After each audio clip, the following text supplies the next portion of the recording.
Welcome back to News at Noon on ABC 36 News Now.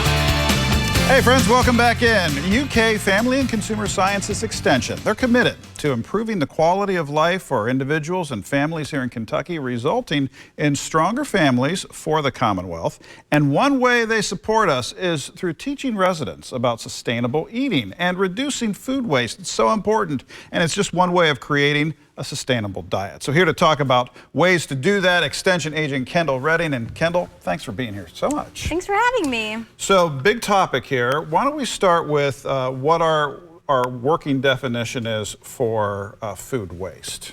So food waste is any part of the food that has been produced but is not used or consumed. So for example, when we're talking about a banana, you eat the center of the banana, the fruit, and you toss the peel. So the peel would be an example of your food waste. Okay, all right. So I'm almost afraid to ask the next question here. Just how much food waste are we talking about?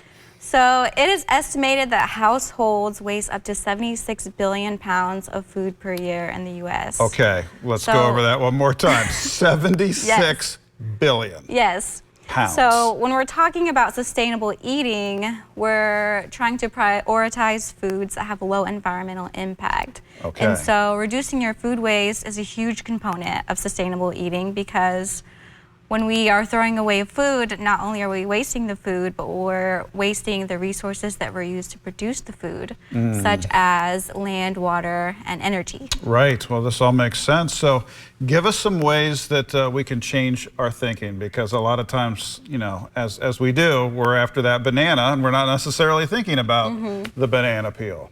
Yeah, so there are a lot of things that you can do to reduce food waste at home, and you're probably already doing some of them. But just to name a few, one thing that you can do is to transform your leftovers. So many people are not a fan of eating the same thing for several days in a row.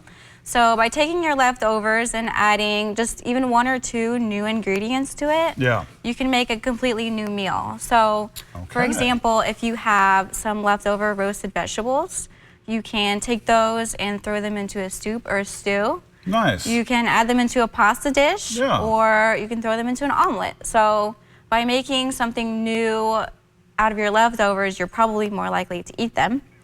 Another thing that I like to tell people to do is to be more intentional with your grocery shopping. Okay.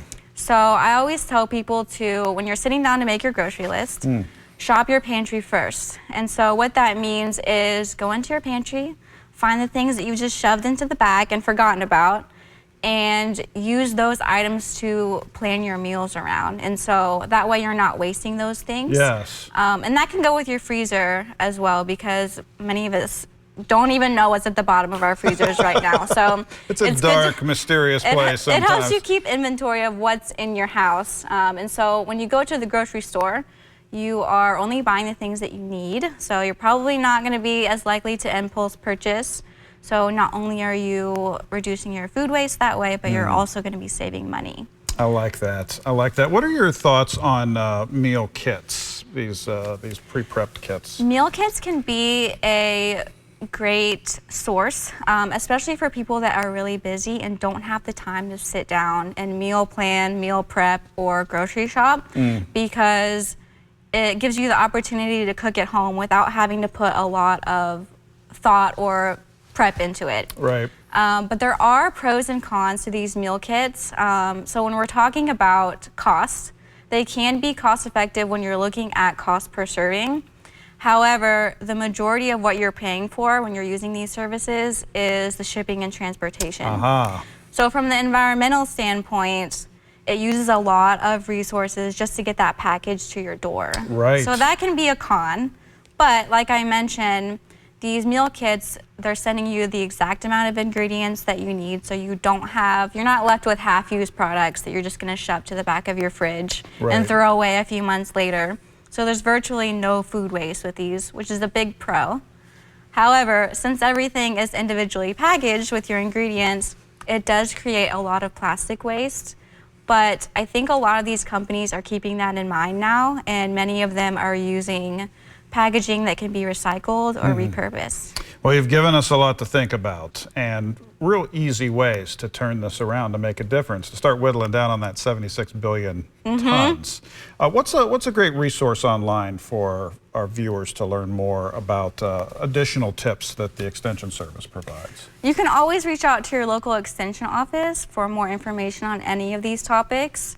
They are a great resource for food budgeting or for even home composting if that's something that interests you to help to reduce your food waste. Very good. Well, as ever, we appreciate the UK Extension Service for getting us on the right track here. And thanks for the awareness for just what an issue this is. Of course. Yeah, great to see you. Back with more. Stay with us.